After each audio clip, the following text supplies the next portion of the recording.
Tom's world crumbles when his wife dismisses him at a party, mocking their marriage. But when she pushes too far, he flips the script, taking back control. From a tense barbecue to a final showdown, watch Tom break free from her games in this gripping tale of betrayal and redemption. Tom leaned against the kitchen counter in his Austin home, the faint hum of the fridge filling the silence. A stack of unpaid bills for his construction business sat before him, each one a puzzle piece in the mystery of why his accounts bled red despite steady contracts. He scribbled notes, calculating costs for a new downtown project, his calloused hands moving with purpose. Across the living room, Emma sprawled on the couch, her phone glowing as she scrolled endlessly, oblivious to the clock ticking toward their friend Mike's birthday barbecue. The couple had built 8 years together, shared dreams, a mortgage, even co-signing a lease for Emma's office space when her startup needed a boost. But lately, her sharp edges cut deeper, like when she yanked her hand away at a friend's party last week, hissing, "Don't let them think we're a couple." The sting lingered. Tom glanced at his watch. They were due at Mike's in 40 minutes, a short drive across town. He'd known Mike since college, the kind of friend who'd shown up with a truck to clear out Tom's dad's house after the funeral. Showing up for Mike's birthday wasn't just courtesy, it was loyalty. Tom was ready. Jeans, a clean shirt, keys in hand. Emma, still in yoga pants, hadn't budged. You planning to get ready soon?" he called, setting the bills down with a soft thud. Her eyes stayed glued to her screen. "God, Tom, chill. It's just Mike and Sarah's thing.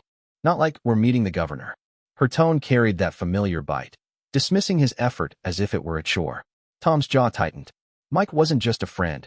He was family in all but blood. Emma knew that. Her words landed like a jab, but he kept his voice even. "It's his birthday. Means something. You know that." She huffed, fingers still swiping. "You're so uptight. I'll be ready in 10. Tom nodded, though doubt gnawed at him. He returned to his numbers, trying to pinpoint why their joint account was always stretched thin. 20 minutes later, Emma hadn't moved. Her phone pinged with notifications, each one pulling her further from the moment.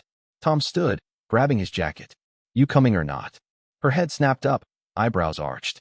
"Seriously? You're leaving without me? Nice way to make me feel like a burden." Her voice dripped with accusation, but Tom wasn't biting. He paused at the door, hand on the knob. "You've had an hour. I'm not begging you to show up for my friend." Her eyes narrowed, that sharp glint he'd noticed more lately flashing like a warning. "Fine. Go be the perfect friend. Don't expect me to chase you." Tom stepped outside, the door clicking shut behind him. In his truck, he gripped the wheel, the leather creaking under his hands. It wasn't just her tardiness. It was how she twisted every moment, making him feel like he was auditioning for her approval. The engine roared to life, and he pulled onto the street, the Austin skyline fading in his rearview. If he'd known how this night would unravel, he might have cut the cord right then. But hope, stubborn as it was, kept him tethered. Halfway to Mike's, his phone buzzed. Emma's name lit up the screen. He hit speaker, eyes on the road. "You actually left without me," she said, her voice laced with that practiced hurt she wielded like a blade. "Told you I was going," Tom replied, merging onto the highway. "You could have waited 5 minutes," she shot back. "You had an hour," he said, his tone flat but firm. She laughed, sharp and dry. "God, Tom, you're so dramatic. It's just a barbecue. Mike's birthday, sure, but it's not the Super Bowl." "It's my friend," he said, the words heavy. "That's enough." She sighed, long and theatrical. "You're making this a thing. I'm getting ready now, okay?" Tom's grip on the wheel tightened. "Don't rush on my account. You know where it is." A pause, then her voice softened, flipping a switch. "I just thought we'd go together, you know, like a team." Tom's patience frayed. "We're not a team if you can't show up for the people who matter to me." Another pause. Her tone hardened. "You're being a jerk. And you're playing games. Pick your poison." He hung up, cranked the radio, Springsteen's voice filling the cab, and drove on. Mike's backyard buzzed with life when Tom arrived. String lights swayed above the patio, burgers sizzled on the grill, and a cooler brimmed with ice-cold beers. Sarah, Mike's wife, glided through the crowd with a tray of sliders, her smile warm but strained, like she was juggling too many roles. Mike manned the grill, his laugh cutting through the chatter. Old college buddies like Dave, now a talkative contractor, mingled with neighbors like Karen, whose golden retriever, Rusty, trailed her with a wagging tail. Tom grabbed a beer from Mike, the bottle sweating in his hand. "Where's Emma?"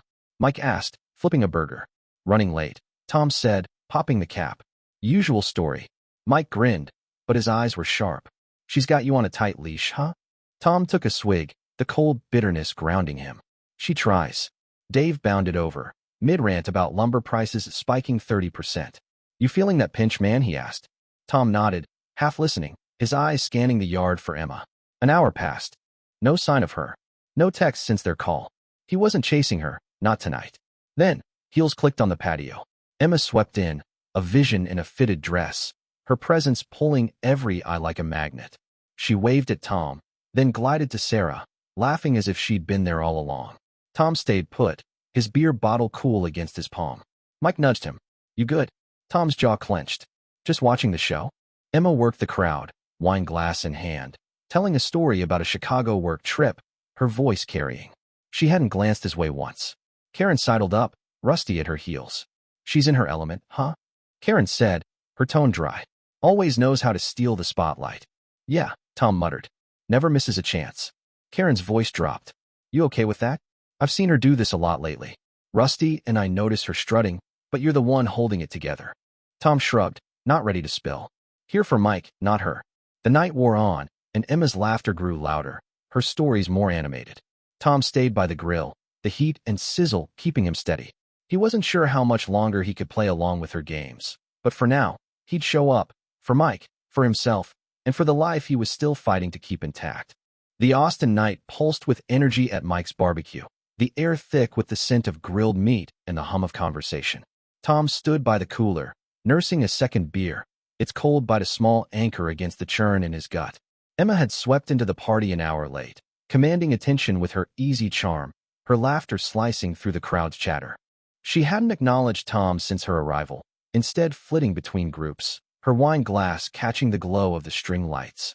He wasn't surprised, but the dismissal stung sharper than he'd expected. Mike, flipping steaks at the grill, caught Tom's eye and tilted his head toward Emma. She's in full swing tonight, huh? He said, his voice low but pointed. Tom nodded, taking a slow sip. Always is. He scanned the yard, Sarah passing out drinks, Dave ranting about supply chain woes to a cluster of neighbors, Karen tossing a ball for Rusty. Good people, good vibes, except for the growing rift between him and Emma. He'd spent years building a life with her, from late-night talks about their future to signing on the dotted line for her office lease when her career needed a boost. But her jabs, like that moment at last week's party when she recoiled from his touch, were piling up, each one chipping away at the foundation they'd shared. Emma's voice carried over, loud and deliberate, as she told a story about a client dinner in Dallas. The crowd laughed, hanging on her words. Then, mid-sentence, she pivoted, her gaze landing on Tom. Oh, you guys should ask Tom about his big plans, she said, her tone playful but edged with mockery. He's probably dreaming up another trip to the hardware store. Romantic, right? The group chuckled, a few glancing at Tom with uneasy smiles. His neck burned, not from the words but from the way she wielded them, painting him as some small-time handyman instead of the guy running a thriving construction firm. Sarah, nearby with a tray of iced teas, froze, her eyes darting to Tom.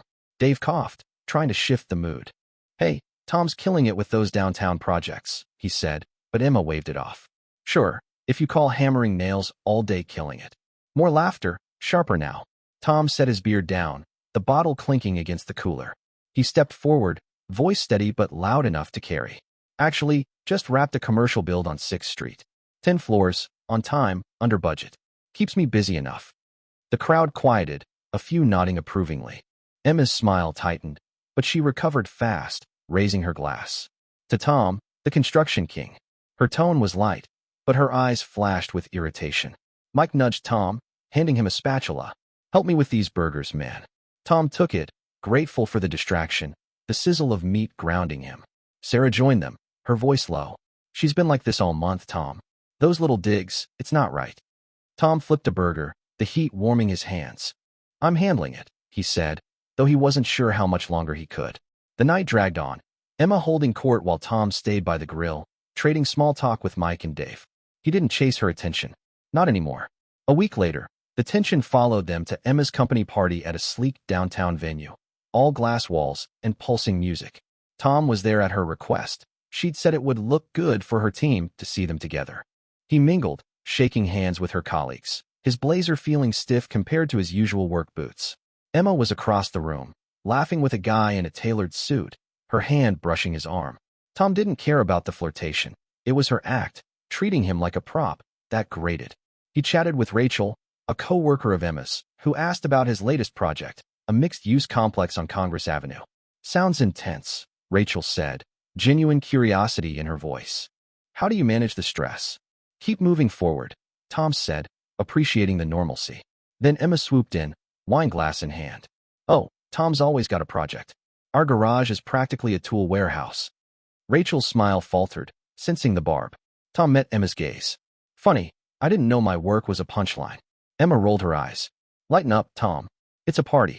Before he could respond, her boss, Greg, joined them, clapping Tom on the shoulder. You're the construction guy, right? Emma mentioned you. Tom nodded, but Emma cut in, laughing. Yeah, he's great with a wrench. Keeps him out of trouble. The group chuckled, but Rachel shifted uncomfortably. Tom's patience snapped. Actually, he said, voice clear. My firm just finished a 12-story build downtown. On schedule, below cost. If you're ever expanding, Greg, give me a call. He pulled a business card from his wallet and handed it over. Greg's eyebrows rose. Impressive. We're looking at new office space. Let's talk. Emma's laugh was sharp, forced. Okay, let's not turn this into a sales pitch. It's supposed to be fun. Tom held her gaze, unflinching. You started it. I'm just finishing it. Rachel hid a smile, and Greg nodded, pocketing the card. I like a guy who gets things done, he said. Emma steered the conversation away, but the shift was clear. Tom wasn't playing her game anymore. Later, as he grabbed a soda from the bar, Emma cornered him, her voice low. What was that? You embarrassed me in front of my boss. Tom sipped his drink. No, you've been embarrassing me all night. I'm done being your sidekick. She flushed, but before she could fire back, he walked away, weaving through the crowd. Rachel caught his eye, giving a subtle nod of respect. Behind him, Emma's laughter rang out, too loud, trying to reclaim the room. Back home, Tom sat at the kitchen table, the glow of his laptop illuminating a credit card statement. Another $2,000 gone. Fancy dinners, new shoes, all tied to Emma's networking. He leaned back, the chair creaking under him. She was at her desk, typing furiously, acting like he was interrupting her spotlight. Em, you see this? He asked, sliding the statement toward her. $2,000 in a month. We didn't talk about this. She didn't look up. Seriously, Tom? You're counting pennies now? I need to look the part for work. Work doesn't mean $300 client dinners, he said, voice tight. She sighed, dramatic and dismissive. It's called networking. You wouldn't get it. You're not out there hustling like me. The jab landed hard, as if his 20-person crew and million-dollar contracts were a hobby. We're a team, he said. You can't burn through our money and call it my problem. Her eyes flicked up, sharp. Our money? I bring in plenty. Maybe if you landed bigger deals, we wouldn't be having this talk. Tom's hand hovered over his phone. Fine. You want to play it that way? He opened their banking app, transferred half their joint savings to his personal account, and locked it. 30 seconds, done. From now on, we split everything. Pay your own way. Emma's head snapped up, her fingers freezing on the keyboard. What's that supposed to mean? She demanded. Exactly what I said, Tom replied, grabbing his keys. I'm meeting Mike. Sort your bills. Her voice rose as he headed for the door. You can't just do that. We're married. He didn't turn back. Just did. The Austin summer heat clung to the air, even as evening settled over Karen's crowded backyard. Tom stood near a picnic table, a cold soda in hand, chatting with Dave and his wife, Lisa, about a kitchen remodel they were planning. The buzz of neighbors and friends filled the space, punctuated by the clink of glasses and Rusty's eager barks as he chased a tennis ball.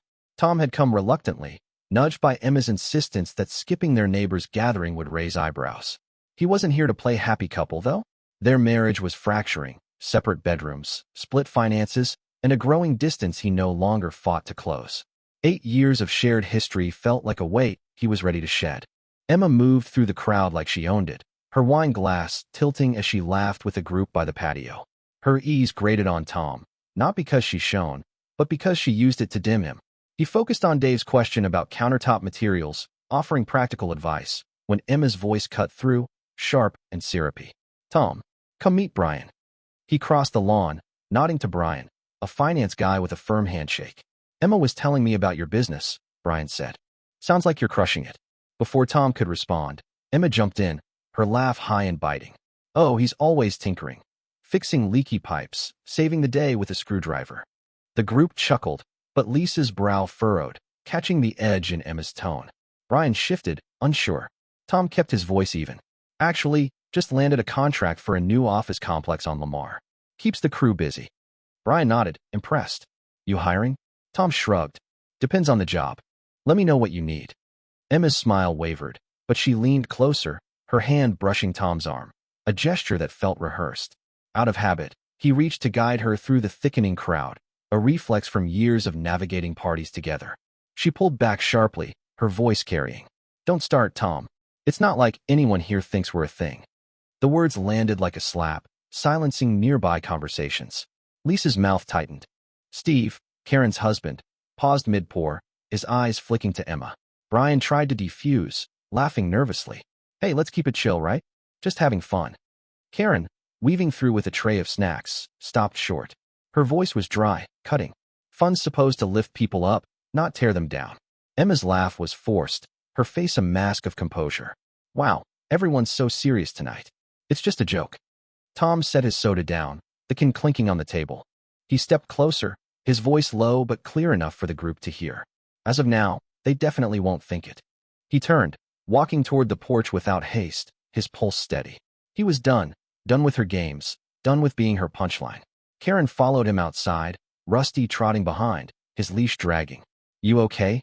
She asked, leaning against the railing. Tom shoved his hands in his pockets, the streetlights casting long shadows. I'm good. Just setting a boundary. Karen's tone was firm. I've watched her do this for years, little jabs to keep you small. You're worth more than that. Tom nodded, scratching Rusty's ears as the dog nudged his leg. Appreciate it. I'm handling it. Karen gestured toward her house. If you need a coffee or a couch, doors open. Tom drove to a motel that night, the neon sign flickering as he checked in. He packed a bag before leaving, tossing essentials into a duffel without a second thought. His phone buzzed. Emma, texting, you're being ridiculous. He didn't reply. The motel room was sparse, the hum of the AC filling the quiet. Sitting on the bed, he stared at the ceiling, a weight lifting from his chest. No more chasing, no more explaining. He was rewriting the rules. The next morning, Tom met Mike at a dive bar off East 6th, the jukebox blaring classic rock. Mike slid a beer across the table, his broad frame leaning forward. Heard about last night, he said, eyes searching. You really walked out. Tom took a sip, the cold liquid grounding him. Had to. She crossed a line. Mike shook his head. She's testing you, man. Seeing how far she can push. My brother's ex pulled the same crap, kept him on edge till he broke. Tom set the bottle down. I'm not breaking. I'm done playing. A waiter, Joe, swung by with a fresh pitcher, wiping the table. Sounds like you're drawing a hard line, he said, voice low. Respect that. Mike raised his glass. To lines in the sand. Tom clinked his bottle against it. To moving forward. A guy at the next table, sporting a trucker hat, overheard and chuckled. Sounds like you're breaking free, buddy. Good luck. Tom nodded, the support unexpected but welcome. His phone vibrated. Jim, his lead foreman, with a work issue. Tom stepped outside, leaning against his truck. Got a scheduling snag downtown, Jim said. Client wants overtime next week. Tom's voice was firm. No. Stick to the plan. I'm not burning out the crew for their last-minute changes. Jim paused. They're offering extra pay. Tom didn't waver. Then they pay double. My time's not free anymore. Jim laughed. Got it, boss. I'll pass it on. Tom hung up, the decision solidifying something in him.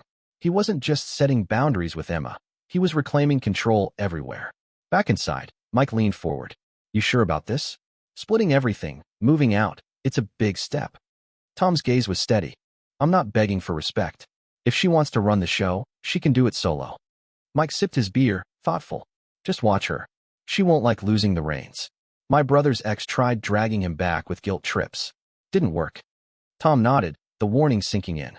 Emma wouldn't let go easily, but he wasn't bending. Days later, Tom sat in his accountant Laura's office, papers spread across her desk. Laura, who'd managed his books for years, raised an eyebrow as he outlined his plan. New business account. Emma off all contracts. No more shared insurance or leases. Big moves, Tom, she said, scribbling notes. You sure? He leaned back, the chair creaking. Dead sure. No more sharing what's mine. Laura nodded, her pen moving fast. Smart. Keeps it clean. I'll have it ready by Friday. Tom stood, shaking her hand. Send me the account details. At the gym that evening, Tom lifted weights for the first time in years, the clank of metal steadying his mind. Dave spotted him, grinning. You look ready to build a skyscraper. Tom wiped sweat from his brow. Just clearing my head. Dave leaned against the rack. Heard about you and Emma. Lisa's worried. She says Emma's spinning stories, making you the bad guy. Tom racked the barbell. Let her talk. I'm not part of her script anymore. A gym regular, Carlos, overheard and chimed in. Got that look like you're done taking crap. Respect. Tom nodded, the solidarity fueling him. He was moving forward, one deliberate step at a time. The Austin skyline glowed faintly through the motel window, its hum a distant pulse as Tom unpacked his duffel bag. He'd moved out after Emma's public jab at Karen's party, trading their shared home for a sparse room with a flickering neon sign outside. The decision wasn't impulsive, it was a line drawn, a refusal to let her control the narrative any longer. His phone buzzed with another text from Emma. This is insane. Come home. He ignored it, setting the device face down on the nightstand. The silence felt like freedom, not loneliness. At his construction site the next day, the whine of saws and thump of hammers filled the air. Tom walked the downtown lot, clipboard in hand, checking progress on a new office complex. His crew moved with precision, framing walls under the Texas sun. Jim, his foreman, approached with a tablet. Clients pushing for early completion, he said. Tom shook his head. They want it fast, they pay extra. No shortcuts. Jim grinned. You're tougher these days, boss. Tom's gaze swept the site. Just done bending. The crew respected it. Orders were clear, morale high. His business was thriving, with 2 new contracts signed that week. Back at the motel, Tom sat at a small desk, reviewing invoices. He'd opened a new bank account, transferring all business funds and cutting Emma from every financial tie. Insurance, leases, everything. The move wasn't just practical, it was a declaration. His laptop pinged with an email from Laura, his accountant, confirming the new account setup. All contracts updated. You're clean. Tom exhaled, the weight of shared obligations lifting. He wasn't just protecting his business, he was reclaiming his life. That evening, he met Mike at a taco joint off South Congress, the sizzle of carne asada and clatter of plates filling the space. Mike leaned back in the booth, sipping a soda. Heard Emma's telling people you walked out for no reason, he said, his tone cautious. Tom tore a piece of tortilla, unfazed. She can spin it however she wants. I'm not playing her game. Mike nodded, stirring his drink. She's rattled. My sister's ex pulled the same. Tried rewriting the story to save face. Watch your back. She might escalate. Tom's phone buzzed. Another client, a potential retail build. He stepped outside to take the call, the evening air cool against his skin. We're interested in your firm, the client said. Can you handle a tight timeline? Tom's voice was steady. We can, but it's double rates for rush jobs. I don't overwork my team. The client agreed, and Tom hung up, a small victory settling in. He wasn't just saying no to Emma. He was setting terms everywhere, from work to life. At the gym the next day, the clang of weights echoed as Tom pushed through a set of deadlifts. Sweat stung his eyes, but the burn felt good, like he was rebuilding himself. Dave spotted him, tossing a towel. You're looking solid, man. Heard about the motel. You holding up? Tom racked the bar. Not holding up, moving on. Dave leaned against the equipment, lowering his voice. Lisa says Emma's been at Karen's, acting like you're the one who blew it. Spinning it to anyone who'll listen. Tom wiped his face. Her story, not mine. I'm writing a new one. A gym regular, Carlos, overheard and chimed in, grinning. You got that vibe, man, like you're done carrying someone else's baggage. Tom nodded, the camaraderie grounding him. He wasn't alone in this. Back at the motel, he called Sarah, Mike's wife, to decline their next couple's dinner. Just beers with Mike from now on, he said, his tone firm but warm. Sarah's voice softened. I get it, Tom. I'm sorry it's come to this. He shook his head, though she couldn't see. Don't be. I'm good. The following week, Tom met Greg, Emma's boss, at a coffee shop to discuss a potential office expansion. Greg spread blueprints across the table, his enthusiasm clear. Your 6th Street project got my attention, he said. Can your team handle a 15-story build? Tom scanned the plans, calculating. We can. I'll send a proposal by Friday. Greg clapped his hands. That's what I like, straight to the point. As they shook hands, Tom's phone buzzed. Emma again. A voicemail. We need to talk. This is getting out of hand. He deleted it without listening. Her words didn't carry weight anymore. At a neighborhood block party days later, hosted by Steve and Karen, the air buzzed with music and laughter. Tom went solo, sipping a lemonade as he chatted with neighbors about local zoning changes. Emma showed up late, weaving through the crowd, her wine glass glinting as she worked her charm. She caught Tom's eye, offering a smile that felt like a trap. He didn't return it, focusing on Steve's question about deck repairs instead. Lisa pulled him aside, her voice low. She's telling everyone you're having a midlife crisis. Says you're throwing away your marriage. Tom's grip on his cup tightened. She's throwing it away, not me. Karen joined them, Rusty at her heels, panting happily. I saw her at the store yesterday, Karen said. Tried to play the victim with me. I shut it down. You don't deserve this, Tom. He nodded, scratching Rusty's head. Thanks. I'm handling it. The party continued, but Tom kept his distance from Emma, who laughed loudly with a group across the yard. Her performance didn't pull him in anymore. He saw it for what it was. By week's end, Tom signed a lease for a small apartment downtown, a bare-bones place with his tools in one corner and a coffee maker on the counter. It wasn't home yet, but it was his. He met Laura again, finalizing the split of their assets. You're moving fast, she said, sliding papers across her desk. Most people drag this out. Tom signed without hesitation. I'm not most people. Laura smirked. Clearly. Everything's set. New accounts, new contracts. You're free and clear. That night, Tom hit the gym again, the rhythm of lifting weights syncing with his thoughts. Carlos spotted him, offering a fist bump. Heard you got your own place. That's the move, man. Tom returned the gesture. One step at a time. Dave, nearby, added, Lisa's making chili this weekend. Come by. No drama, just good food. Tom nodded, a faint smile breaking through. I'm in. The gym's noise faded as he focused, each rep a reminder. He wasn't just surviving Emma's games. He was building something new, something his own. The hum of Austin's morning traffic filtered through the window of a small downtown cafe, where Tom sat with a black coffee, the steam curling upward. A folder of divorce papers rested on the table, neatly organized, detailing the final split of assets. No shared accounts, no lingering debts. He'd arrived early, his pen tapping the table as he waited for Emma. The past weeks had solidified his resolve. He'd moved into his own apartment, secured new contracts for his construction firm, and built a life free of her manipulations. 8 years of marriage were now reduced to these documents. A clean break he was ready to make. Emma walked in, her steps hesitant, no trace of her usual polish. She slid into the booth across from him, hands clasped, her eyes scanning the papers. You didn't have to do this, she said, her voice low, almost fragile. We could have worked it out. Tom leaned back, his coffee untouched. Worked out what? You running the show while I play the fool? Her lips parted, but he held up a hand, voice calm but unyielding. You made your choices, every jab, every time you turned me into a punchline. That's not a partnership. Her eyes glistened, but Tom didn't waver. 10 years, Tom, she said, leaning forward. A house, a life. You're just walking away? He slid the papers closer. You walked away first. I'm just making it official. Emma's gaze dropped to the documents, her fingers hovering but not touching them. I was stressed, she said. Work's been brutal. I didn't mean to hurt you. Tom's voice stayed steady. You didn't just hurt me. You tried to control me. That's done. She shifted tactics, her tone softening. What about therapy? We could start fresh. I'll do better. Tom shook his head.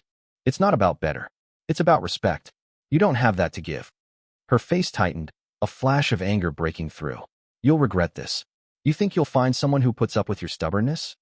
Tom met her eyes. I'm not looking for someone to put up with me. I'm done with games. A waitress nearby, wiping down a table, glanced over, her expression neutral but attentive. Emma noticed, her voice dropping. You're making a scene. No, Tom said, loud enough for the waitress to hear. I'm ending one. He tapped the papers. Sign these. 2 weeks, or my lawyer handles it. He stood, leaving cash for the coffee, and walked out. The waitress gave a subtle nod as he passed, a silent acknowledgement. Outside, the city buzzed, people moving, cars humming, life unfolding. Tom felt no need to be anyone's hero or villain. He was just himself, and that was enough. 8 months later, Tom's new apartment overlooked Austin's skyline, the city's pulse a backdrop to his fresh start. His construction firm was booming. 3 new hires, 2 major contracts, including one with Greg, Emma's former boss, for a sleek office tower. The crew respected his clear direction, and the work kept him grounded. He'd traded the motel's flicker for a space of his own, tools neatly stacked in a corner, a coffee maker humming each morning. His life was lean, purposeful, no longer tangled in someone else's script. Mike and Sarah hosted poker nights, their laughter filling the gaps Emma had left. Karen dropped by with Rusty and a bottle of red, the dog nudging Tom for attention as they talked shop and swapped stories. Dave, ever the chatterbox, rambled about lumber costs over beers at his place, where Lisa's chili warmed the table. These were his people now, no pretense, no games. Word was Emma had moved on, dating someone from her firm. Tom didn't care, not out of spite, but because her story no longer shaped his. He wished her no harm, just distance. One Saturday, Tom ran into Rachel, Emma's former colleague, at a hardware store on Burnett Road. She was picking up paint samples, her cart filled with renovation supplies. "Hey, stranger," she said, smiling. "How's life treating you?" Tom grabbed a roller from the shelf. "Not just treating me, I'm living it." Rachel's eyes lit up. "You look free, Tom. It suits you." He nodded, the weight of her words settling in. "Feels good." They parted with a wave, and he walked out, paint cans in hand, the sun warm on his back. At his apartment, Tom met with Laura, his accountant, to review the final paperwork. She spread documents across his kitchen counter, her pen circling figures. "You've built something solid here," she said. "New contracts, clean books, no loose ends." Tom signed the last form, severing the final ties to Emma. "Had to be done," he said. Laura packed her bag. "Most people cling to the past. You didn't. That's strength." He shrugged, but her words landed. He wasn't clinging. He was building. That night, Tom drove to the coast, the open road stretching under a starlit sky. No arguments, no negotiations, just the hum of his truck and the promise of a quiet weekend. He'd spent years bending to Emma's rhythm, but now every choice was his. A call from Mike interrupted the drive. "You coming to poker tomorrow?" his friend asked. Tom grinned, the wind rushing past. "Wouldn't miss it." Mike laughed. "Good. Sarah's got a new deck. We're raising stakes." Tom hung up, turning up the radio, Springsteen's voice cutting through the night. At the gym the next week, Carlos spotted him on the bench press, grinning. "You're looking like a man with a plan." Tom racked the weights, sweat beading on his forehead. "Plan's simple. Keep moving forward." Carlos nodded. "That's the way, man. No looking back." Dave, nearby, chimed in. "Lisa's planning another chilly night. You in?" Tom wiped his hands on a towel. "Count me in." The gym's rhythm, clanging metal, steady breaths, mirrored his new pace, deliberate, unapologetic. Tom's days filled with work and purpose. A new project broke ground on Riverside Drive, his crew moving like a well-oiled machine. Greg's firm sent another proposal, and Tom negotiated terms that valued his time. At home, he cooked simple meals, the sizzle of steak grounding him in the present. Friends filled the gaps, Mike's poker games, Karen's wine nights, Dave's endless construction tales. Emma's shadow was gone, her voice a fading echo. Tom wasn't running from the past. He was building a future, brick by brick, on his own terms.